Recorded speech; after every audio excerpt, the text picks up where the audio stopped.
Muito bem, meus caros, estamos ainda tratando das normas fundamentais. Começamos com princípios, falamos lá dos princípios constitucionais do processo, né? E trabalhamos agora as normas fundamentais, já com vistas aqui, já de olho no CPC de 2015. Estamos falando do contraditório dinâmico. Vamos continuar aqui. Vejam só. Esse contraditório dinâmico, meus caros, ele busca, então, essa influência, evitando-se aqui a surpresa.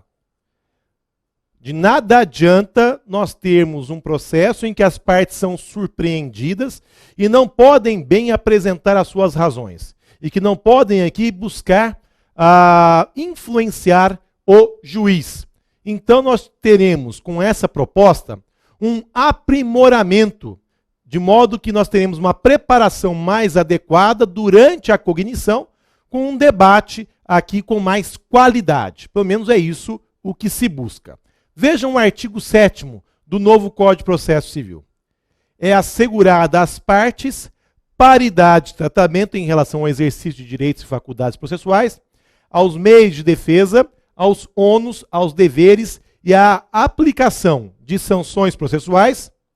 E olhem só, competindo ao juiz zelar pelo efetivo contraditório. Competindo ao juiz zelar pelo efetivo contraditório. Vejam o artigo 7º. E vejam, meus caros, o artigo 9º, que importante que ele é. Não se proferirá decisão contra uma das partes, sem que ela seja previamente ouvida. Meus caros, olha só, isso aqui, esse artigo 9º, é o contraditório efetivo. Não se proferirá uma decisão sem que ela seja previamente ouvida a respeito desse tema. Agora, temos aqui exceções à aplicação dessa regra, ok? Quando é que o juiz pode decidir sem ter que ouvir previamente a parte? Vejam só, o disposto no caput não se aplica à tutela provisória de urgência. Um pouco de cuidado aqui, meus caros. O que é a tutela provisória? Tutela provisória, meus caros, tutela provisória, ela aqui vai englobar a tutela. Vai englobar a tutela de urgência e a tutela da evidência. Ok? Tutela da urgência e tutela da evidência. Olhem só. Então, vai englobar a tutela provisória. Vai englobar a tutela de urgência e a tutela de evidência, ou da evidência. Ok? Então vejam, aqui fala tutela de urgência. O que é isso? No novo CPC, nós não teremos o processo cautelar. Ok? Não há mais previsão, não haverá previsão do processo cautelar. Nós teremos a tutela de urgência e a tutela da evidência. A tutela de urgência, meus caros, pode ser deferida, quer seja por uma medida de natureza cautelar, quer seja por uma medida de natureza satisfativa. Ok? Como isso vai funcionar? Da seguinte maneira. Então você tem aqui a tutela provisória.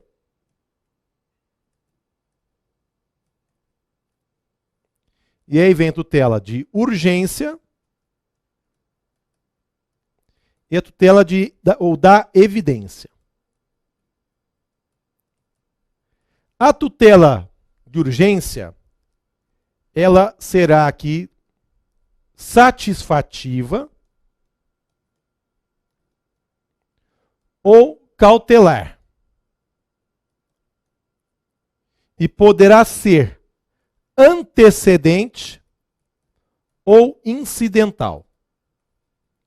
Poderá ser antecedente ou incidental. Ok? Então vamos lá.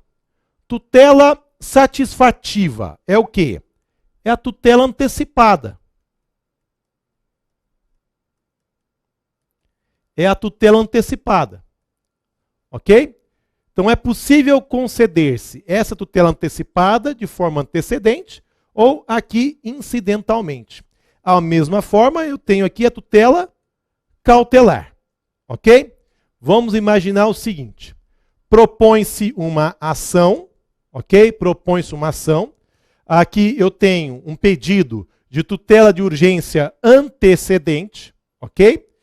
É proposto, o juiz defere, a parte contrária agrava. Depois disso nós temos o quê? Nós teremos que a parte autora vem e completa esse processo apresentando o pedido inicial, a petição inicial devidamente completa. Vejam, eu não tenho processo separado. No mesmo processo veio a parte aqui completando, trazendo a petição inicial com todos os seus requisitos. Ok? Isso é o quê? É a tutela de urgência. Assim como a gente tem a tutela cautelar também. Nós vamos ter que examinar à parte toda essa tutela. Quando a gente for estudar processo cautelar, vamos estudar processo cautelar CPC 73, e aí vamos falar da tutela de urgência para mostrar como será, ok? Como será aí com o CPC de 2015. O que importa agora dizer? Que para o juiz deferir uma medida, uma tutela satisfativa ou cautelar de urgência, ele poderá fazê-lo sem ter que ouvir previamente a parte contrária, ok? Sem ter que ouvir previamente a parte contrária. Com fundamento no quê? Com fundamento aqui nesse parágrafo único do artigo 9º. Também há as hipóteses da tutela da evidência, previsto no artigo 311, incisos 2 e 3. Nós vamos explicar depois bem essa tutela da evidência, mas é aquela tutela com base em um processo com alto grau de probabilidade da verossimilhança da alegação. Então eu tenho aqui que o que foi alegado está ali comprovado e há uma grande probabilidade do deferimento daquele determinado direito que foi aí solicitado. Ok? Então, para que o juiz defira essa medida como uma medida aqui provisória, provisória porque ela pode ser revogada posteriormente, ele não precisa aqui, não precisa ouvir a parte contrária. Ok? Então, são situações aqui. Vejam o artigo 10. O juiz não pode decidir, em grau algum de jurisdição, com base em fundamento a respeito do qual não se tenha dado às partes oportunidade de se manifestar, ainda que se trate de matéria sobre a qual deva decidir de ofício. Então, o juiz não pode decidir em grau algum de jurisdição, com base em fundamento de que a parte aqui não teve oportunidade de se manifestar. Então, por exemplo, o juiz verifica a prescrição. Tem que dar oportunidade para que as partes se manifestem sobre a prescrição. O juiz verifica a falta de condição da ação que não foi alegado por ninguém. Tem que dar oportunidade para que as partes se manifestem a respeito disso. Então, o que nós tivemos aqui? Uma considerável transformação, ok? Uma proposta de transformação aqui muito interessante. Por quê? Olha só. O juiz não poderá decidir questões de ofício sem consultar as partes. Não pode citar leis precedentes, súmulas, sem mostrar como elas se aplicam ao caso.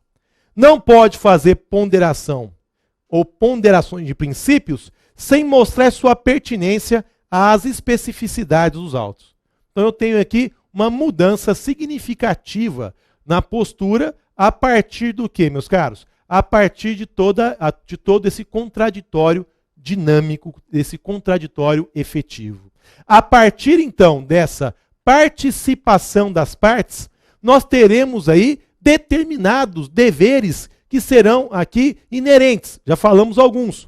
Mas nós temos também, por exemplo, a questão da boa-fé. se eu estimulo o diálogo das partes, eu terei também um controle mais efetivo das ações dessas partes. Então eu tenho que observar a boa-fé processual. Nós teremos aqui um formalismo adequado, que é o formalismo democrático. Teremos aqui uma interdependência entre os sujeitos processuais.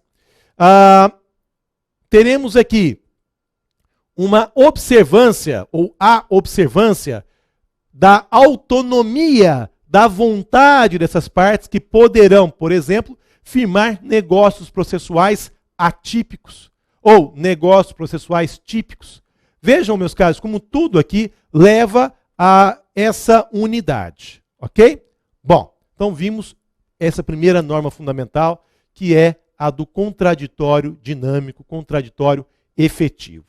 Vamos passar agora, meus caros, para a análise de uma nova norma, de uma outra norma fundamental, que é a da primazia do julgamento do mérito. O que é isso? Olha só. Primazia do julgamento do mérito, que é ligada aqui ao formalismo constitucional democrático. O que nós temos? Vejam só o artigo 4º. As partes têm o direito de obter, em prazo razoável, a solução integral do mérito, incluída a atividade satisfativa. Incluída a atividade satisfativa. Então, as partes têm o direito de obter em prazo razoável a solução integral do mérito. Ou seja, nós temos aqui premissas interpretativas da primazia do julgamento do mérito e do máximo aproveitamento processual. Então eu tenho essa preferência pelo julgamento do mérito. O que vai, ou a proposta aqui é colocar por terra a questão da jurisprudência defensiva. Um recurso não será conhecido porque o carimbo está, o carimbo aqui colocado está borrado. Interpôs o recurso extraordinário, mas não tem representação processual. Então, não vamos conhecer o recurso extraordinário. Ajuizou a ação rescisória em um juízo que é em um tribunal incompetente. Então, vamos extinguir a ação rescisória. Vejam só, isso são comportamentos que não condizem com esse princípio. Não condizem com esse princípio. Foi apresentado aqui uma petição, suscitando aqui, ou provocando, na verdade, o oficial do registro de imóveis para que haja suscitação de dúvida. Ok. Nesse caso, faltou a procuração. Ou parte, regularize. Regularize. Junte a procuração. E não, simplesmente, não vou conhecer aqui dessa situação, uma vez que não tem a procuração. Vejam, primazia do julgamento de mérito. Ok? Agravou, faltou lá uma peça, faltou lá uma situação, eu tenho que trazer aqui a oportunidade para que a parte possa regularizar. Agora vejam só, meus caros. Essa primazia do julgamento do mérito exige uma gestão do processo pelo juiz, ok? Que vai levar em consideração esse máximo aproveitamento dos atos processuais, com vista aqui a essa sentença de mérito ao final. Agora, isso não pode prejudicar a imparcialidade do juiz, que o juiz tem o dever de imparcialidade. Isso não vai prejudicar a necessidade da observância de formas essenciais, aplicando-se o princípio da consumação, por exemplo. Então, vamos aqui dar uma situação. Imaginem vocês que alguém conteste, apresente a contestação. Ok? Foi lá e contestou. Será possível que o juiz permita que essa parte que antes contestou apresente novas alegações futuramente? Não. Se não forem alegações que possam ser conhecidas de ofício ou possam ser alegadas a qualquer momento, o juiz não vai aqui permitir isso. Um outro exemplo. A parte vai e apela, mas ela apela sem juntar as razões recursais. Então ela pratica o ato processual.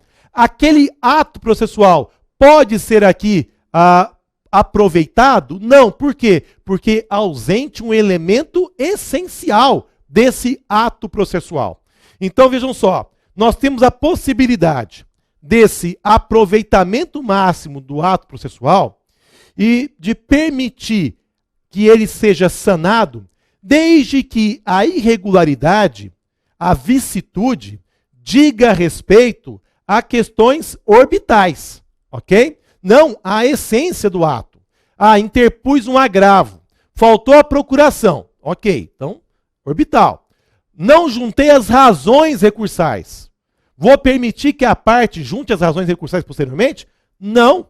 Por quê? Ao interpor o meu recurso, eu delimito aqui a matéria recursal. Efeito devolutivo, né? Eu delimito a matéria recursal. Se eu não delimitei, como é que vai conhecer?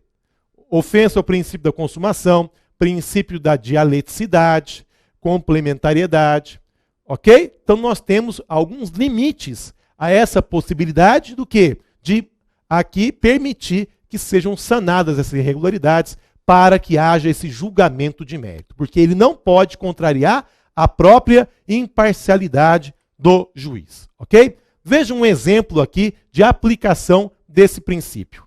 Incumbe ao relator, artigo 932 do novo CPC, antes de considerar inadmissível o recurso, o relator considerar o prazo de 5 dias ao recorrente para que seja sanado o vício ou complementada a documentação exigível.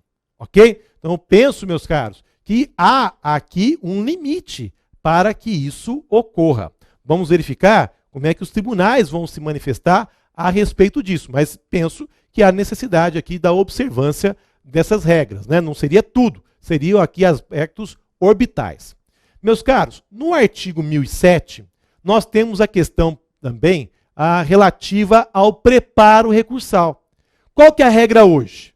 Recorreu, não recolheu preparo recursal, recurso deserto. Recorreu, preparo recursal insuficiente, intima para complementação. Ok? Intima-se para complementação. A proposta, o que nós temos aí no novo CPC? Interpôs o recurso, não juntou aqui, não comprovou o preparo recursal, o que eu tenho?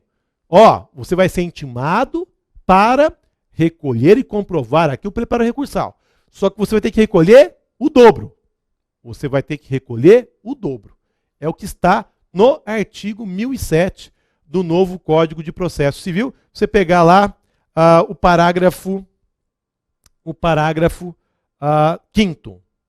Na verdade, o parágrafo 4º, né? O recorrente que não comprovar no ato de interposição do recurso o recolhimento do preparo, inclusive porte de remessa de retorno, será intimado na pessoa de seu advogado para realizar o recolhimento em dobro sob pena de deserção. Sob pena de deserção. Ok? Então nós temos aqui mais uma aplicabilidade desse princípio. Ok? Vejam, para a gente poder terminar, o artigo 283, que é muito importante, por quê? Porque nós temos que trabalhar bastante com vocês a questão dos atos processuais, que é o que mais cai, é ato processual e provas, ok? Vejam só, artigo 283 do novo CPC. O erro de forma do processo acarreta unicamente a anulação dos atos que não possam ser aproveitados, devendo ser praticados os que forem necessários a fim de se observarem as prescrições legais. A fim de se observarem as prescrições legais. Então, meus caros, vejam só. A partir de tudo isso, nós temos aqui esse máximo aproveitamento dos atos processuais. E vejam lá o parágrafo único. Dar-se-á o aproveitamento dos atos praticados, desde que não resulte prejuízo à defesa de qualquer parte. Então, também um outro limite. Desde que não resulte aqui prejuízo a qualquer parte. Tudo bem? Então, primeiro aqui falamos do contraditório efetivo, depois falamos aqui dessa situação da primazia do julgamento de mérito, como mais uma norma fundamental. Vamos tratar agora de uma outra, que é o da fundamentação analítica. Vejam só, fundamentação analítica. Veja o artigo 11. Todos os julgamentos dos órgãos do Poder Judiciário serão públicos e fundamentadas todas as decisões sob pena de nulidade. Sob pena de nulidade. Muito bem. Então eu tenho aqui necessidade dessa fundamentação. Vejam que a sentença possui determinados requisitos, né? Elementos. E entre eles, a fundamentação lá prevista. Muito bem. O 489 do novo Código de Processo Civil, ele fala, são elementos essenciais da sentença. E depois no parágrafo primeiro, indica, meus caros, quando não estará fundamentada, quando nós teremos aqui uma situação em que o pronunciamento jurisdicional não se considera devidamente fundamentado. Vejam o parágrafo primeiro. Não se considera fundamentada qualquer decisão judicial, seja ela interlocutória, sentença ou acórdão que 1. Se limitar à indicação, à reprodução ou à paráfrase de ato normativo, sem explicar sua relação com a causa ou questão decidida. Ou questão decidida. Vejam só. O que nós temos aqui no parágrafo primeiro? Em primeiro lugar, exige aqui uma fundamentação adequada, não só para a sentença ou acórdão, como também para a decisão interlocutória. Ok? Detalhe importante. Em segundo lugar, meus caros, o que nós temos? Ao exigir essa fundamentação adequada, analítica, nós temos aqui situações em que se considera omissa, em que se considera não fundamentada devidamente a decisão. A primeira delas aqui olha, se o juiz indicar a lei, mas não explicar a sua relação com a causa ou a questão decidida. Olha, decido com fundamento no artigo tal. Está errado. Tem que explicar, olha, o artigo tal trata dessa situação, a situação atual refere-se a isso, logo eu tenho a decisão aqui dessa maneira. Ok? No inciso 2, empregar conceitos jurídicos indeterminados, sem explicar o motivo concreto de sua incidência no caso. Decido com fundamento na boa-fé, ponto. Decido com fundamento na dignidade da pessoa humana, ponto. Não, tem que explicar aqui o motivo concreto da incidência daquele princípio para aquela situação, ou daquele determinado conceito jurídico para aquela determinada decisão. Ok? Olha só. 3. Invocar motivos que se prestariam a justificar qualquer outra decisão. Meus caros, motivos aqui que se prestam a justificar qualquer decisão. Imagine uma decisão padrão que sirva para qualquer ação indenizatória. O juiz não muda nada, serve para tudo. Vejam, nós temos então que analisar o caso concreto, afastar as teses do caso concreto. Tanto é assim que o inciso 4 traz uma situação muito importante. Não enfrentar todos os argumentos deduzidos no processo, capazes de, em tese, infirmar a conclusão adotada pelo julgador. Não enfrentar todos os argumentos deduzidos no processo, capaz de, em tese, afastar aqui a conclusão adotada pelo julgador. Então vejam só, se eu apresento minhas teses, deve o julgador enfrentá-las. Então não vai caber mais aquela alusão. O julgador não precisa enfrentar todas as teses apresentadas pela parte para acolher ou rejeitar o pedido do autor. Ele vai aplicar o direito que ele entender pertinente. Não, ele tem que enfrentar as teses que foram apresentadas. Então, se o réu apresenta as suas teses e o juiz vai aqui julgar procedente o pedido do autor, o juiz vai ter que afastar, enfrentar cada uma dessas teses. Ok? 5. Se limitar a invocar precedente ou enunciado de súmula sem identificar seus fundamentos determinantes, nem demonstrar que o caso sob julgamento se ajusta àqueles fundamentos. E 6. Deixar de seguir enunciado de súmula, jurisprudência ou precedente invocado pela parte, sem demonstrar a existência de distinção no caso em julgamento ou a superação do entendimento. Então vejam, meus caros, nós teremos que, como uma aplicação do princípio da igualdade, que será fortalecido um sistema de precedentes no novo Código de Processo Civil. Ok? Então teremos aqui precedentes vinculantes, por exemplo, lá no 926 do novo CPC. Perfeito? Ok, Luciano. Se o juiz fizer menção à aplicação de um precedente, ele tem que justificar quais são os fatores, fundamentos determinantes para a aplicação desse precedente. Agora, ele pode também não aplicar um precedente. E aí ele tem que explicar o motivo. Aplicando, meus caros, devidas técnicas. Quais são essas técnicas? Técnica de distinção ou técnica de superação. O distinguishing ou a superação de precedente. O que é isso? Olha, não aplicarei o precedente a esse caso, porque o elemento fático aqui é diferente. Então, técnica do distinguishing. Técnica de superação. Não aplico o precedente, uma vez que houve alteração legislativa. Não aplico o precedente porque aspectos jurídicos aqui são diferenciados. Ok? Então, eu tenho aqui essa técnica da superação.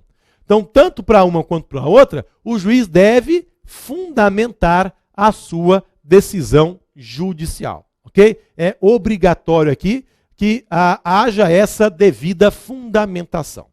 Ok? Então vejam, meus caros, que nós temos aqui a fundamentação analítica e considera-se não fundamentar a decisão nessas situações. Vejam um outro exemplo de aplicação desse princípio. Contra a decisão proferida pelo relator, caberá agravo interno para o respectivo órgão colegiado, observadas, quanto ao processamento, as regras do regimento interno do tribunal. E aí vem o parágrafo 3º. É vedado ao relator limitar-se à reprodução dos fundamentos da decisão agravada para julgar improcedente o agravo interno.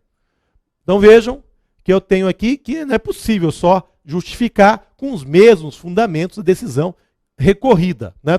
Temos que apresentar aqui novos fundamentos, temos aqui que decidir com fundamento nessas situações. Ok? Então vejam, meus caros, que nós temos essas normas fundamentais. Agora, nas normas fundamentais, nós não teremos apenas princípios, temos também regras jurídicas, tá ok? Entre elas, temos uma regra da ordem cronológica de julgamento, proposta aí no novo Código de Processo Civil, encampada no novo Código de Processo Civil. O que nós temos? Que os juízes e os tribunais vão decidir aqui, vão proferir as suas decisões, observando a ordem cronológica de conclusão. Para o quê? Olha só. Para proferir sentença ou acórdão. Ok? Então, para proferir sentença ou acórdão, os juízes e os tribunais devem observar aqui essa ordem cronológica de conclusão. Ordem cronológica de conclusão. Ok? Princípio, ou melhor dizendo, essa regra que trata dessa ordem cronológica de julgamento. Muito criticada. Agora, essa ordem cronológica de julgamento, ela aqui está excluída em determinadas situações. Quais são as situações? Exemplos: sentenças que forem proferidas em audiência, sentenças de improcedência liminar, sentenças aqui em julgamento em bloco para aplicação de teses jurídicas que forem firmadas em recursos repetitivos. Então não é sempre que nós teremos aqui essa ordem cronológica a ser observada. Temos aí determinadas exceções, conforme está previsto no artigo 12 do novo Código de Processo Civil. Tá legal? Meus caros, essa primeira aula foi uma aula voltada a princípios, ok? Uma aula voltada a princípios é uma aula diferenciada. É uma aula que ela é mais teórica, é uma aula em que você tem que trazer aqui aspectos normativos, você faz algumas diferenciações. Nós teremos que terminar, na segunda aula, essas normas fundamentais, ok? E terminadas as normas fundamentais, já vamos partir para atos processuais, ok? Vamos examinar atos processuais, classificação, efeitos, nulidades e tudo, e aí sempre tratando dessa dualidade, CPC 73 e as mudanças que ocorrerão aí com o CPC de 2015. Sempre focado aqui para o seu concurso, tá legal? Qualquer dúvida, por favor, mande-nos sua mensagem, o local adequado para você mandar suas dúvidas. Acompanhe a gente aí no Facebook e também no nosso Instagram, o @LucianoRossato1, e também no nosso blog, lucianorossato.pro.br. Tá bom? Meu abraço a todos, fiquem com Deus, bons estudos e até mais.